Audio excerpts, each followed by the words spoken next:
Hello, welcome to Comcast Newsmakers, bringing you news and information from people making a difference in our communities. I'm Beverly Weaver, and joining me now is Catherine Henry, the Executive Director of Work Options for Women. Welcome, Catherine. Thanks for coming in. Thank you. Let's begin with your organization. What is Work Options for Women? Work Options for Women, WOW, as we like to call it, is an organization that's a 16-week training program for culinary skills. We work with women who are unemployed, perhaps homeless, who just really need an opportunity to get back on their feet. And we provide them with culinary training and then job placement and place them in food service establishments in the community. Yeah. How long has WOW been around?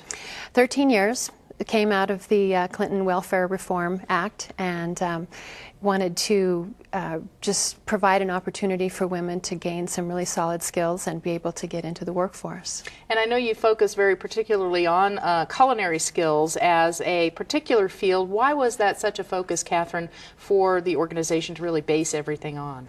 Well, we really felt, number one, there was a need at the time, and fortunately it's continued on through the years, and we still see a need in the food service industry for really solid employees.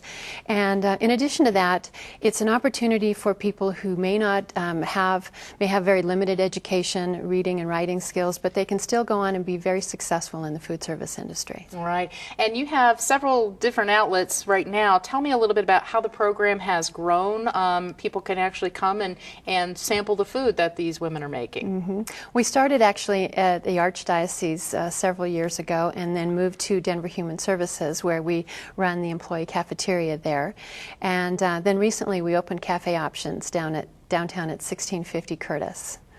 And it really is a business like any other cafeteria or lunch cafe that people would go into. Do you focus on particular menus there, or are these ladies really learning all kinds of skills? What's great about having the two different locations is they get an opportunity to try two different menus, two different sets of customers, and really get an opportunity to try to learn different things. Pizza, burgers, that type of thing at one location. Downtown we do tabbouleh salads, we roast our own meats, we make our own mustard and pickles, and so they get a really wide variety of challenges. That is neat. In terms of measuring success of the program, it's been around long enough that you really probably do have some hard information on how successful this has been. What are you finding? We do. One of the main measurements that we use for success is our 12-month employment rate. Many of these women come to us and they've never been able to hold a job for more than 2 or 3 months. So we stay with them. We track their success long after they leave us, anywhere from 1 to 3 years.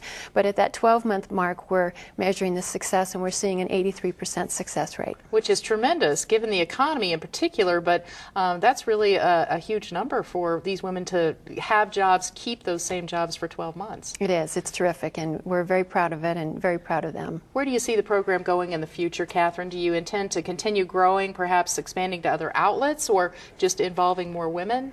Well, the main thing, we still have a waiting list. Even though we've opened up a second location, right, we still have a waiting list. And so one of the things that we want to do is just continue to make sure that we're serving as many people as we can, as effectively as we can, and perhaps opening up another location in the future. How can the community get involved? What can people do?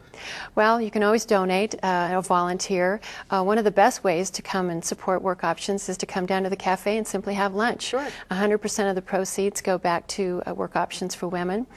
In addition to that, on December 8th, we'll be involved with Colorado Gives Day, which is an opportunity for everyone in Colorado. We have a goal of $1 million that we're trying to raise in a 24-hour period, so people can certainly get involved in that as well. And I would imagine you've had some tremendous feedback from some of the women who have gone through the program and are working in the Denver area, perhaps, or even outside. We have. It was great. In fact, we have a student currently enrolled in the program, and she's just getting ready to graduate, and she said, "Oh, my cousin came to the program 8 years ago, and she told me how wonderful it was, and she's now a manager at a restaurant." Very neat.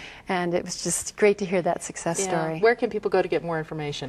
At www.workoptions.org. All right, Catherine Henry, Executive Director of Work Options for Women. Thanks for being with us. Thank you. And thanks for watching Comcast Newsmakers. I'm Beverly Weaver.